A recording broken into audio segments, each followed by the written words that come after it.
आज आम्ही तुम्हाला काहीतरी संदेश देणार आहोत. आज आम्ही एका मुलीची कथा तुमच्या समोर सादर करणार आहोत. प्राजूला नुकताच 10वी मध्ये प्रथम क्रमांक मिळालेला ज्यापैकी तिचे शिक्षक तिच्या वडिलांना सांगतात. चला आपण पुढे पाहूया. हॅलो कोण? हा बोला सर. काय खरंच माझ्या प्राजूचा 10वी प्रथम क्रमांक आला? इतके छान आपण सांगितल्याबद्दल धन्यवाद सर. हा उद्याच प्राजूकडे पेढे पाठवतो. ठेवतो फोन. अगं पूजा ऐकलंस का? हा काय बोला? आपल्या प्राजूचा 10वी प्रथम क्रमांक आला. अय्या खरंच आपली लेख आहेच लय गुणाची. अगं बघा का झालं आपण तिच्यासाठी कोणाचं बनव. हो लगेच करते. बाबा बाबा मी आले. आली का माझी लाडूबाई? हा बाबा आज काय स्पेशल आहे का? इतका छान वास सुटलाय. अगं आज सगळं तुझ्या आवडीचंच बनतंय. का? आज तर माझा वाढदिवस पण नाहीये. तुझा 10वी प्रथम क्रमांक आला. अय्या खरंच? बाबा नमस्कार करते. फुलले रे क्षण माझे फुलले रे फुलले रे क्षण माझे फुलले रे. प्राजूने कॉलेजमध्ये प्रवेश केल्यानंतर काही दिवसांनी काय रे आयुष इकडं नवी अप्सरा आपल्या कॉलेजमध्ये. कॉलेजमध्ये नवीन पाखरू आहे पाखरू. तिच्या नजर लागू नको खूप डेंजर आहे ती. माझ्या मागे 56 पोरी आहेत. ही काय चीज आहे? तिला एका चुटकीत पटवतो की नाही ते बघ. तुझ्या मागे 56 लागतील पण ही नाही लागणार. नाही ना माझ्या दादावर नाचवली ना नाव न सांगणार रॉकी. मग दाखव तुझी हिंमत. अगं रिया तुला आजचा अकाउंटचा टॉपिक समजला का ग? मला नाही समजला पण या प्राजूला नक्कीच समजला असेल कारण ती खूप हुशार आहे ना. Sorry it's okay. फ्रेंड नाही. अरे रॉकी ती सहजासहजी कोणाशी मैत्रीच करत नाही. हळूहळू करे. चल का तू काय लगेच सगळ्यांशी बोलत बसतेस? प्राजू सहजासहजी कोणाशी मैत्री करत नाही परंतु प्राजूची मैत्री रिया की तिला रॉकी सोबत मैत्री करण्यासाठी फोर्स करते. काही दिवसांत त्यांची मैत्री सुद्धा होते. चला तर भाऊ यांची मैत्री. चल राजेश मला प्राजूला डेअरी द्यायचे. चल हाय तुम्हा दोघींसाठी. राजू आमच्या दोघांकडून तुमच्यासाठी. डेअरी मिल्क नको मला. अगं घे ना. बरं ठीक आहे थँक्यू वेलकम. रिया तुला आजचा अकाउंट बॅलन्सचा लेक्चर समजला का ग? माझ्या सगळं ना डोक्यावरूनच जातं. मी सगळं प्राजूला विचारते. या रॉकीला पण नाही समजत. प्राजू समजलं ना रॉकीला? समजावशील ना? नाही मला नाही वेळ. अगं प्राजू मला समजवतो तसंच रॉकीला पण समजाव ना. राजू प्लीज आपल्या मैत्रीसाठी चालेल मग कुठे भेटायचं? ग्रंथालयात भेटूया. चालेल. मित्रांनो जेव्हा रॉकीला जो लेक्चर समजत नाही त्या त्याची तो टॉपिक समजण्यासाठी प्राजू ग्रंथालयात जाते. त्या दिवसांमध्ये रॉकीला प्राजूविषयी प्रेम वाटू लागते. चला तर मग पुढे पाहूया. रॉकी मी पुस्तक वाचून आले. प्राजू मी पाणी पिऊन आले. हा अगं प्राजू राहुल्या मग अभ्यास रोज अभ्यास करून कंटाळा आला आता मला. अरे पण तुला समजत नाही म्हणून समजावते ना मी. अगं मला तुला काहीतरी सांगायचंय. छोटाच टॉपिक आहे समजायचा नंतर सांग. अगं ऐकून तर घे. बरं बोल. अगं प्राजू मला काही समजतच नाही मला काय झालंय. अगं जिकडे बघावं तिकडे मला फक्त तूच दिसतेस. स्वप्नात घरात बाहेर जिकडे बघावं तिकडे फक्त तूच. या पुस्तकातल्या प्रत्येक अक्षरात सुद्धा मला तूच दिसतेस. प्राजू मला असं वाटतंय मी तुझ्या प्रेमात पडलोय. तुला काय वाटतंय? सॉरी पण मला तुझ्याबद्दल असं काही वाटत नाही. बघितलं मित्रांनो रॉकीच्या मैत्रीचं प्रेमात रूपांतर झालं. रॉकीने आपल्या मनातलं प्राजू सांगितलं परंतु प्राजू मनात रॉकीचे प्रेम असेल का? चला तर मग जाणून घेऊया. आज प्राजू कशी अजून आली नाही? एवढा उशीर कसं काय झालं असेल तिला? सांग प्राजू एवढा उशीर कसं काय झालं तुला? काय नाही करते रॉकीला जर अकाउंट सांगू. काय माहित रॉकी? का तू रॉकी ऐकलंस? रॉकी नाही कर रिया. बरं ते जाऊ दे मी फ्रेश होऊन आली. आजकाल पण वेगळीच लागायला लागली आहे. दुसऱ्या दिवशी कॉलेजच्या गार्डन मध्ये प्राजू अगं प्राजू लक्ष कुठे तुझं? काय बोलत होतीस? काय मी म्हणत होते लक्ष कुठे तुझं? अगं ते बरं जाऊ दे काय बोलायचे बोल. अगं काय सांगू तुला आजकाल तिकडे बघावं तिकडे मला तो रॉकीच दिसतो आणि त्याच्यामुळे काल मी माझ्या आईशी खोटं बोलली.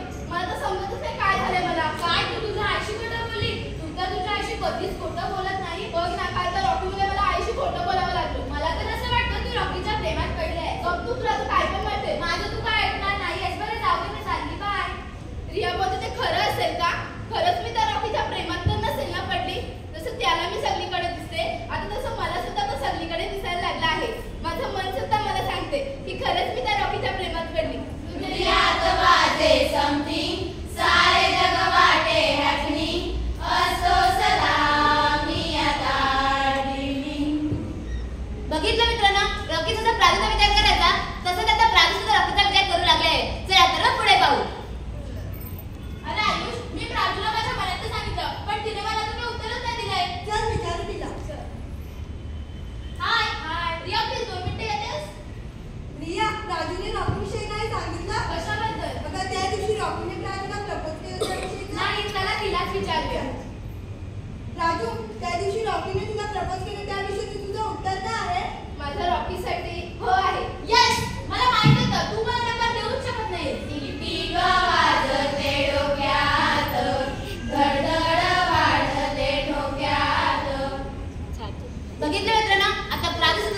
राजू गार्डनमध्ये.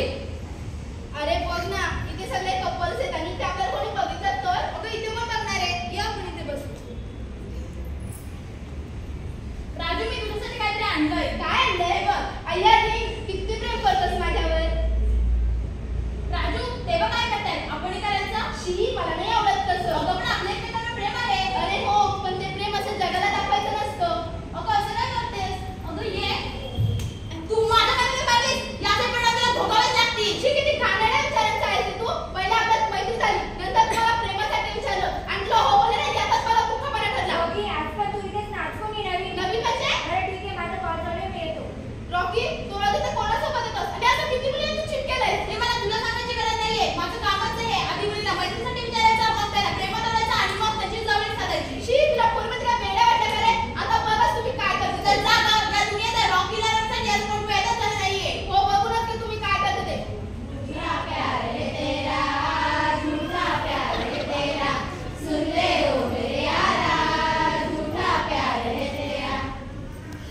बघितलं मित्रांनो, रॉकीचा खरा चेहरा तर हा प्राजूसमोर आलाय. रॉकी हा प्रत्येक परिस्थितीत असाच वागतो. तो पहिले मुलीला मैत्रीसाठी विचारतो, नंतर आपल्या प्रेमात जगतो आणि त्याच्याशी जवळीक साधतो. याला समजते आकर्षण. चला तर पुढे पाहूया. या रॉकीला कसा काय धडा शिकू मी? यासाठी मला कोण मदत करेल? आयडिया.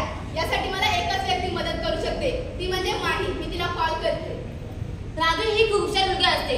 ती तिच्या मैत्रिणीला नंतर माहीला रॉकी सोबत गाडीमध्ये जायला सांगते आणि रॉकीचे सगळं प्रकरण ती पोलिसांना देखील सांगते. चला तर पुढे पाहू. हो माही, माझा तुझ्यावर पूर्ण विश्वास आहे. हा, मी पोलिसांची व्यवस्था करते. बाय.